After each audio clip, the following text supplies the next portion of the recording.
मुझे कई लोगों ने कहा कि भाई आपकी उम्र 68 साल हो गई, आपको नहीं जाना चाहिए हाँ, फील्ड में, लेकिन मैंने कहा नहीं। गवर्नमेंट का याद है कि 65 साल 60 साल से लेकिन ऊपर ऐसा वालों को देखिए, मुख्यमंत्री ने मंत्री नहीं बनाया तो भी मैं पार्टी का कार्यकर्ता हूँ, पार्टी का एक सिपाही के नाते काम करूँ। सरकार नहीं थी तो कार्य करने में भी कठिनाई रही होगी आपको? नहीं, ऐसा कोई कठिनाई महसूस नहीं हुई। पद्मेश 24/7 में आप दर्शकों का स्वागत है।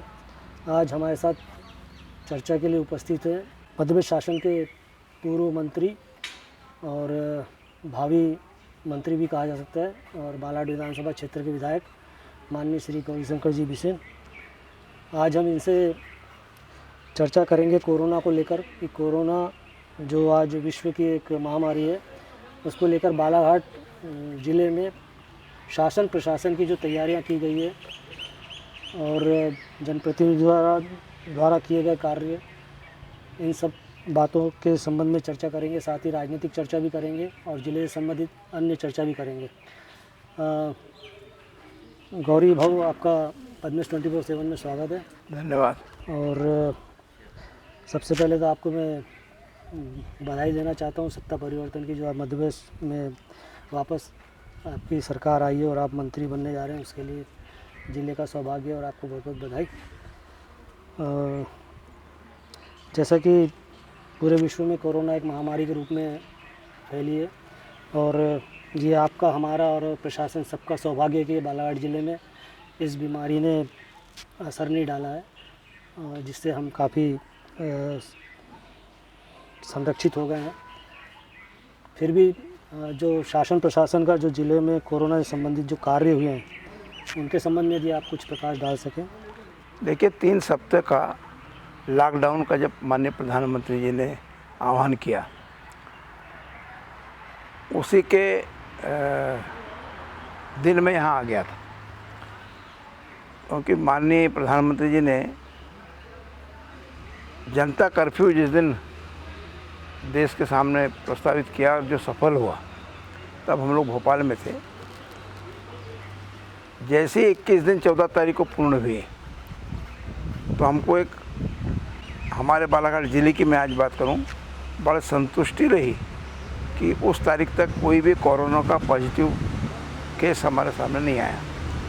कुछ संदिग्ध जरूर लोग सामने आए जिनके सैंपल भेजने पे सारे नेगेटिव आए, और 14 के बाद आज हम 19 तारीख में लगभग 1 सप्ताह होने जा रहा है। जो दूसरा चरण है 19 तारीख तक का, 3 तारीख तक का लॉकडाउन है, 14 से 3। जैसा कि पूरा देश अवगत है कि इसके 3 चरण बनाए गए। एक वो ग्रीन क्षेत्र जहाँ पर कहीं पर भी कोई संक्रमित या पॉजिटिव का केस कोरोना का नहीं मिला, और उस श्रेणी में हम अपने आप को भाग्यशाली मानते हैं कि विधाता ने हमारे पे कृपा की और बालाघाट में हम ग्रीन बेल्ट में, उज्जैन, इंदौर, भोपाल अत्यधिक प्रभावित हैं रेड अलर्ट जोन में, हॉट स्पॉट जोन में, और बीच के मध्यम जोन है जहाँ पे कुछ कुछ पेशेंट मिले। लेकिन हम सबको सतर्क रहने की आवश्यकता है।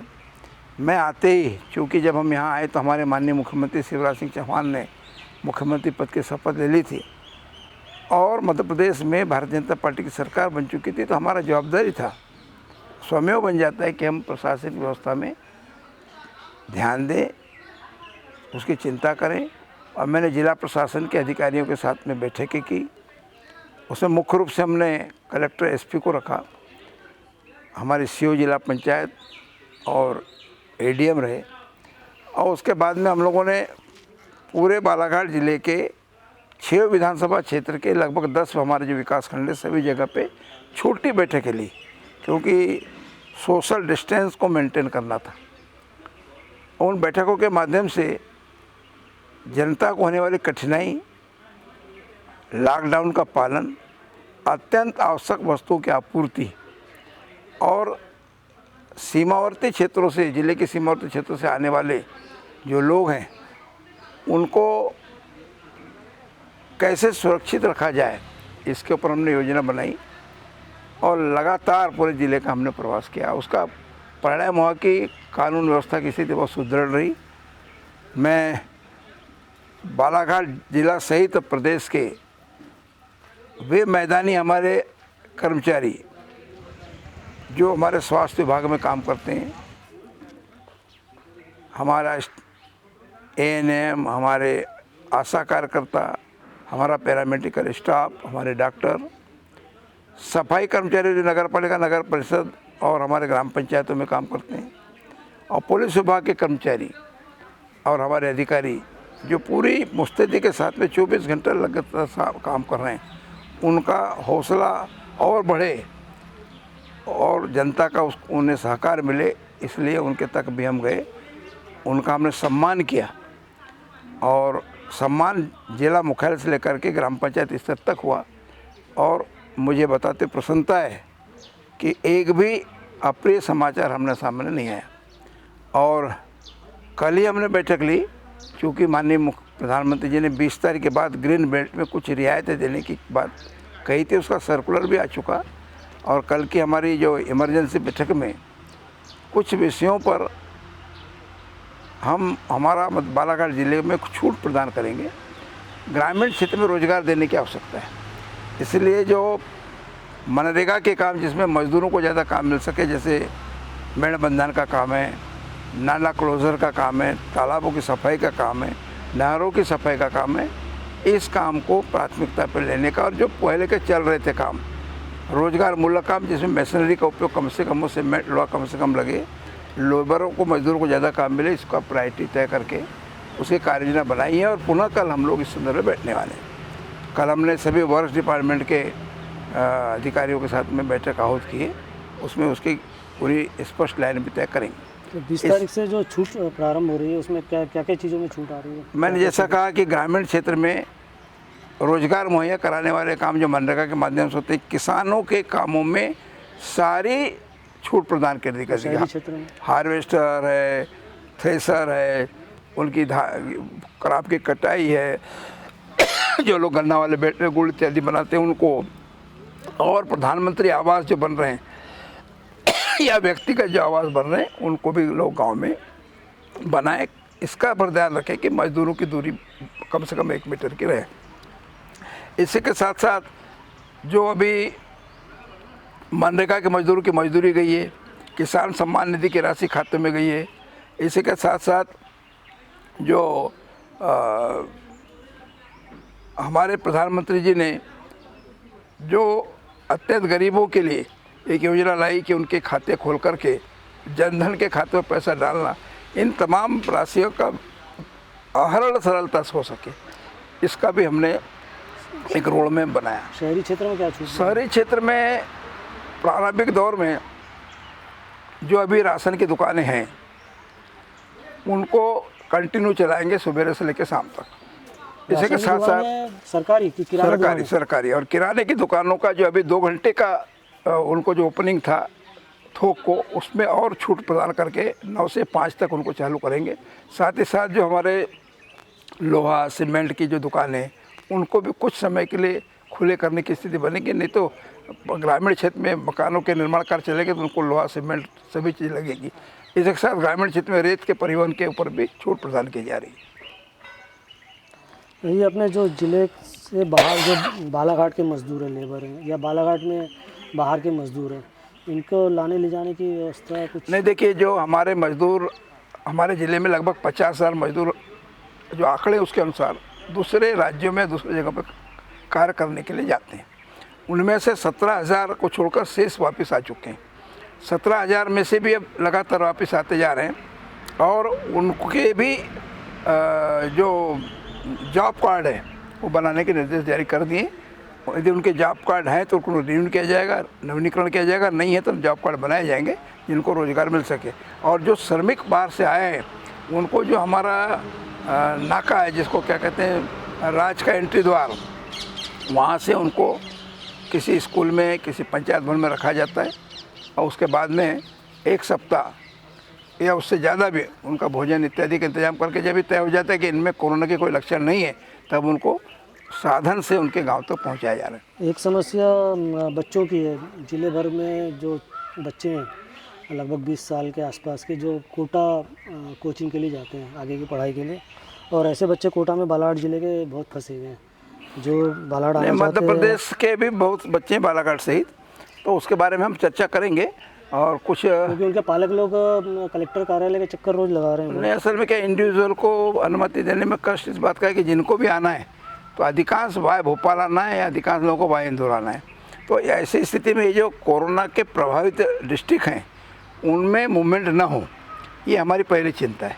और इसलिए थोड़ी कष्ट जरूर बच्चों को हो रहा है, लेकिन हमने जहाँ जहाँ हम उनके विभागों से बात हुई, हमने कहा भाई उनके लिए वहाँ आप प्रबंधन कर दें और जैसा सामान्य स्थिति आएगी तो उनको भी लाने का जैसे इंतजाम दूसरे राज्यों से बसें भिजवाई जा रही है बच्चों को। अभी हमने उसके बारे में कोई निर्णय लिया, लेकिन हम माननीय मुख्यमंत्री जी से बात करेंगे कि इस संदर्भ में बालाघाट के लिए जहाँ तक बात है तो बालाघाट में तो हमने इसलिए अभी जैसे जो भी आएगा उसको जबलपुर के रास्ते से आना है, जबलपुर है, छिंदवाड़ा, ये रास्तों में कोरोना के पेशेंट मिले, इसलिए उसको थोड़ा अवॉइड किए थे। अब सबसे पहले तो मध्य प्रदेश में सत्ता परिवर्तन के लिए आपको बहुत बहुत बधाई। नहीं, इसमें हमारा कुछ नहीं है भाई, कांग्रेस के लोगों की फूट, उनकी खुद की आपसी लड़ाई, और ज्योतिरादित्य को जो उन्होंने माननीय ज्योतिरादित्य को सम्मान नहीं दिया उसके कारण उनका विभाजन हुआ है।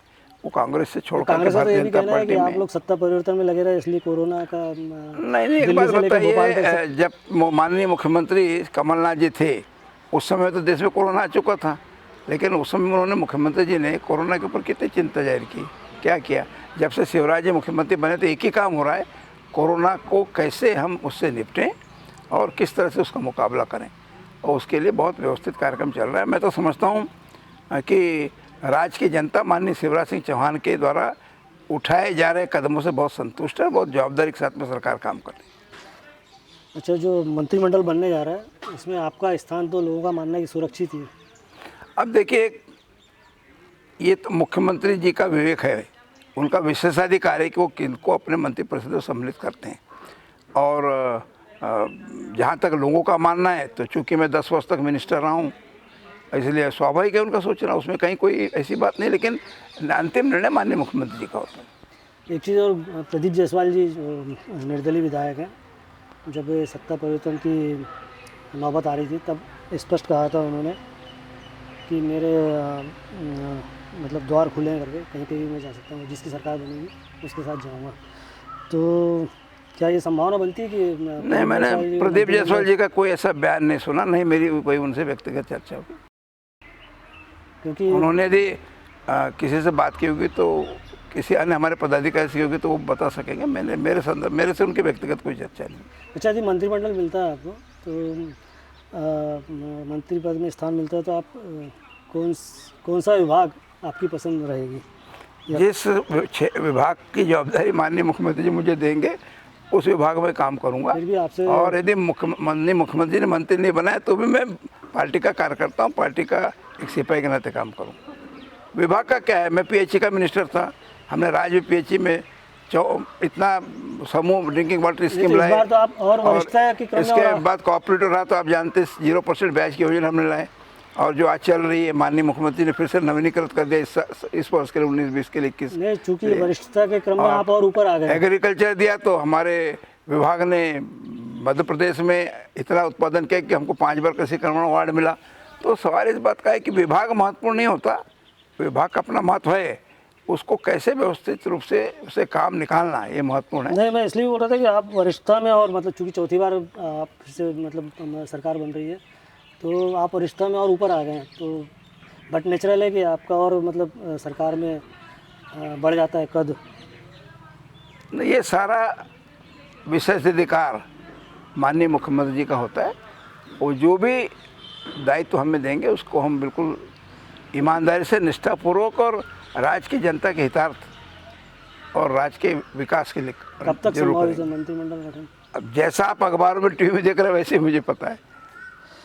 अच्छा, जब मतलब 15 माह जो आप मंत्रिमंडल से बाहर थे और एक विधायक के रूप में थे सामान्य, उसके पहले 10 साल मंत्री रहे, तो जब चूँकि इस बीच में मेरी आपसे चर्चा नहीं हुई इसलिए मैं पूछ रहा हूँ कि इस बीच में जब आप मंत्री नहीं थे सिर्फ विधायक थे सामान्य, तब मतलब आपको कैसा महसूस होता था, उस समय का अनुभव मतलब कैसा था, मंत्री रहना और आगे पीछे पूरा तामझाम, जनता भी मंत्री मतलब जैसा जनता भी ऐसा है कि सत्ता की तरफ जाती है और सत्ता से बाहर रहने पे कैसा स्वाद रहता है? देखिए, लोकतंत्र की व्यवस्था है, सरकार में आना, सरकारों का जाना, जनप्रतिनिधि का चुना जाना, जनप्रतिनिधि का हारना, ये तो लोकतंत्र की व्यवस्था का एक पार्ट है। आप उस समय कैसा अब मेरा महसूस करते इसके थे? पहले मैं 1985 से विधायक रहा, तब तो हमारी सरकार नहीं थी।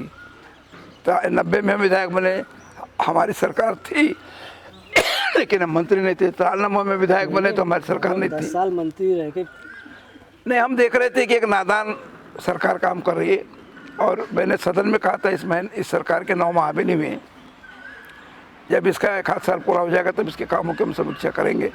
इसके पहले ही परीक्षा की घड़ी आ गई और सरकार धराशायी हो गई। क्योंकि आपकी कार्यशैली एक अलग तरह की है, तो चूँकि अब सरकार नहीं थी तो कार्य करने में भी कठिनाई रही होगी आपको? नहीं, ऐसा कोई कठिनाई महसूस नहीं हुई। और इस सरकार ने 13 महीने में कुछ किया भी नहीं ना, 13-14 महीने में। अब तो मंत्री नहीं रहे और सामान्य विधायक रहे, सरकार भी आपकी नहीं रही, तब आपको अधिकारी वर्ग के आपके प्रति रवैये में भी अंतर नज़र आया होगा? नहीं, देखिए, मैं एक बात आपसे कहना चाहता हूँ, ये जो लगभग 15 महीने की इनकी सरकार रही, इस सरकार ने क्या किया, कैसा इसका कार्य पद्धति था, इसको पूरे राज्य की जनता ने देखा है।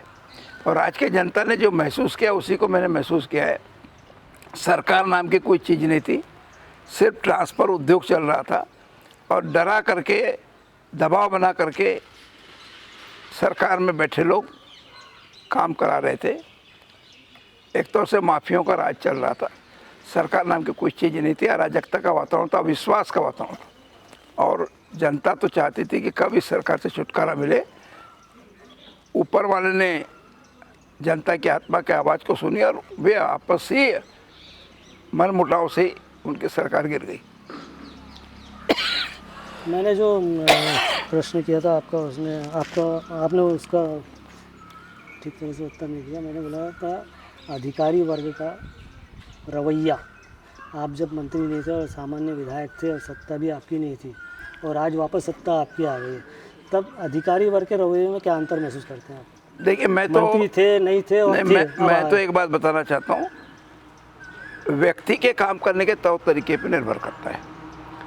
मैंने प्रारंभ में कहा कि 1985 से हम पहली बार विधायक बने और 7 बार यहाँ की जनता ने विधायक के रूप में मुझे अपना आशीर्वाद दिया, 2 बार सांसद के रूप में मुझे आशीर्वाद दिया। अपना व्यवहार, काम कराने का तौर तरीका, ये बहुत मायने रखता है। आप सत्ता में रहोगे, यदि मिनिस्टर रहोगे तो आपके हस्ताक्षर से निसंदेह ज़्यादा काम होंगे, लेकिन विपक्ष में रह कर के भी जो अच्छा व्यक्ति होता है, जिसका काम करने का तरीका अपने आप में लोगों के लिए उपयुक्त होता है, तो मुझे लगता है कि सरकारी कर्मचारी, कलेक्टर, एसपी सभी लोग सम्मानित करते हैं। और मुझे तो ऐसा इस 15 महीने में कहीं ऐसा महसूस नहीं हुआ कि हमारी कोई नहीं सुन रहा है। सब लोगों ने हमारी बात को सुना, क्योंकि हमने गैर वाजिब काम ही किसी से नहीं कराया। आज भी हम सत्ता में हैं, लेकिन हमने कभी किसी गैर वाजिब काम के लिए नहीं कहा है। नियम अनुसार काम करने के लिए सबसे कहा, और यही स्थिति जब हम सत्ता में नहीं थे तब भी थी। इसलिए किसी तरह की असुविधा होने का प्रश्न नहीं उठता। किसी ने गलत काम करके आया तो मैंने कभी किसी पुलिस अधीक्षक को या किसी थानेदार को ये नहीं कहा है कि इस आदमी ने 376 का केस किया, 354 का किया है, 302 किया, इसको मदद करो। तो जब हम गलत काम के लोगों को सपोर्ट ही नहीं करेंगे तो नहीं सुने जाने का प्रश्न नहीं उठता, और वाजिब काम तो सदैव सुने जाते हैं। लगभग 1 महीना हो गया कांग्रेस सत्ता से बाहर हुई है, तो अभी कोरोना भी चल रहा है ज़िले में। आप कांग्रेस को, एक तो कोरोना के परिप्रेक्ष्य में भी पूछ रहा हूँ मैं, और दूसरा राजनीतिक स्तर पे भी पूछ रहा हूँ विपक्ष की हैसियत से, कि कांग्रेस की क्या भूमिका पा रहे हैं आप ज़िले में? कांग्रेस कहाँ खड़ी है ज़िले में? अब देखिए, इस समय तो हम कोरोना से जो लोग जूझ रहे हैं, जैसा मैंने कहा, हमारे कर्मचारी और अधिकारीगण और हमारी गरीब जनता, उनके जन कल्याण के हम काम में लगे हैं। तो इस समय न तो हम कांग्रेस देख रहे हैं, न निर्दलीय देख रहे हैं। हम तो इसी बात में लगे हैं कि लोगों को व्यवस्थित इस जो बीमारी है, जिससे हम बचा सकें। नहीं, जैसे ऊपर लेवल पे होता है, दिल्ली लेवल पे होता है, भोपाल लेवल पे होता है कि जो संक्रमण फैला है उस पर मतलब वो लोग आपस में चर्चा करते हैं, विपक्ष के साथ चर्चा करते हैं। जैसे प्रधानमंत्री जी ने भी की चर्चा, मुख्यमंत्री भी करते होंगे चर्चा। तो अपने ज़िले में ऐसी कोई व्यवस्था नहीं रहती कि मतलब सत्ता पक्ष और विपक्ष कोरोना को लेके आपस में कुछ बातचीत करें और इसका समाधान के लिए कुछ? नहीं, इस मूवमेंट में तो जिला प्रशासन के साथ हम सब लोग थे और जिन विधानसभा क्षेत्रों में हम गए तो वहाँ के लोगों से बातचीत किया है हमने, और बातचीत करके उन्होंने भी जो हमसे अपेक्षा की उसके अनुरूप हमने काम किया। अच्छा, अभी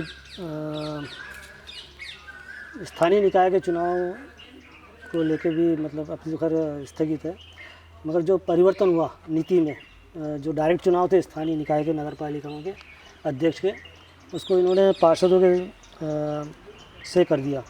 तो क्या भाजपा सरकार वापस इस परिवर्तन को वापस परिवर्तित करेगी? मेरा पूरा विश्वास है कि माननीय मुख्यमंत्री शिवराज सिंह चौहान और हमारी जो मध्य प्रदेश में भाजपा की सरकार है पुरानी पद्धति पे ही चुनाव कराने पे विश्वास करती। हमारा जो अध्यक्ष है उसका निर्वाचन जनता के द्वारा ही होना चाहिए। ये चोरी छुपे का मार्ग हमारी नीति में नहीं आता। तो ये भोपाल में चलेगी बात इसकी? मुझे लगता है कि हमारी नीति है, नीति के अनुसार जैसे थे हम उसी नीति पर काम करेंगे। उसी तरह खनिज नीति में भी परिवर्तन हुए। अब जहाँ तक आगे बढ़ गए हैं उससे तो पीछे नहीं आ जा सकता। जैसे रेत के ग्रुप बन के नीलामी हो गया तो अब वो चूँकि एग्रीमेंट हो गया उससे नीचे पीछे नहीं आ जा सकता। लेकिन जो नई नीति बनाएंगे तो जनता के कल्याण को ध्यान में रख के, उनके हित को ध्यान में रख के बनेगी।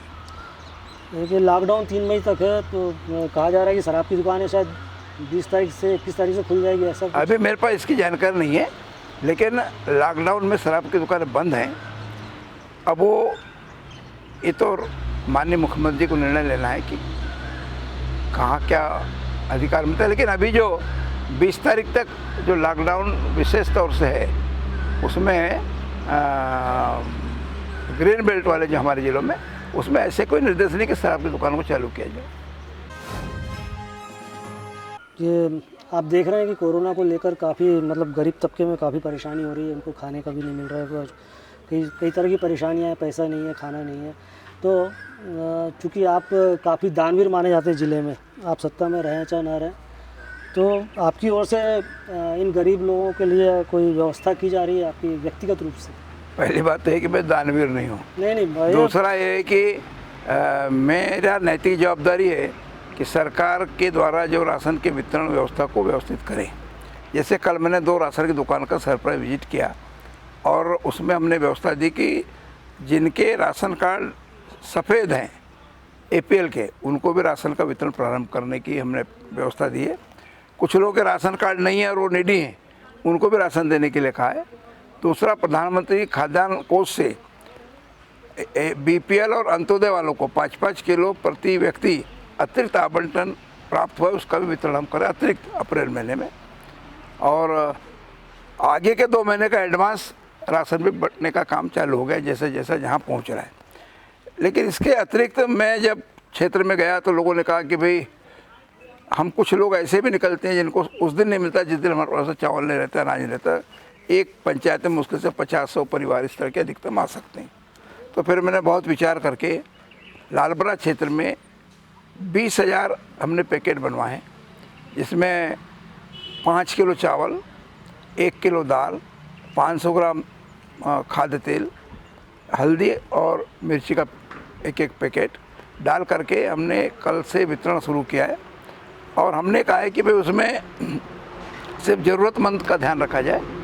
इसी तरह से और वो काम 2 दिन में हमारा पूरा हो जाएगा। इसी तरह से बालाघाट में हमारा वार्ड नंबर 24 है, वार्ड नंबर 33 है, वार्ड नंबर 13 है, 1 है, कुछ पोर्शन हमारा 4 का भी है, 3 का है, 10 का है, और कुछ वार्डों में कुछ परिवार है, 20 परिवार, 25 परिवार।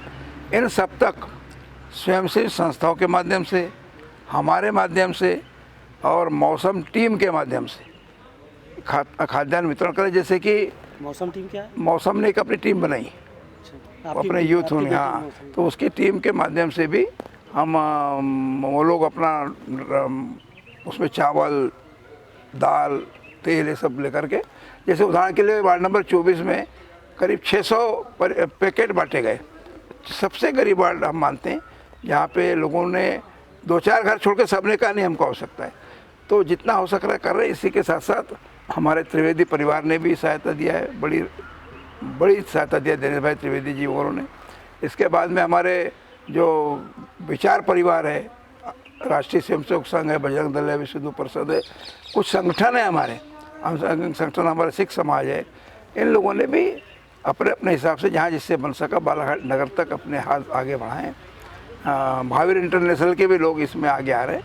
तो बालाघाट में तो नगर में मैं बात करना चाहूँगा, बालाघाट नगर में तो कहीं पर भी ऐसी कोई सूचना आती है उसका प्रबंधन हो रहा है। सूचना आने की अब जरूरत इसलिए भी अब नहीं पड़ेगी कि भारी पैमाने पे ये जो शासकीय सस्ते अनाज की दुकानों से जो लगभग 17 है बालाघाट में, सभी श्रेणी के ज़रूरतमंदों को राशन उपलब्ध कराया जा रहा है।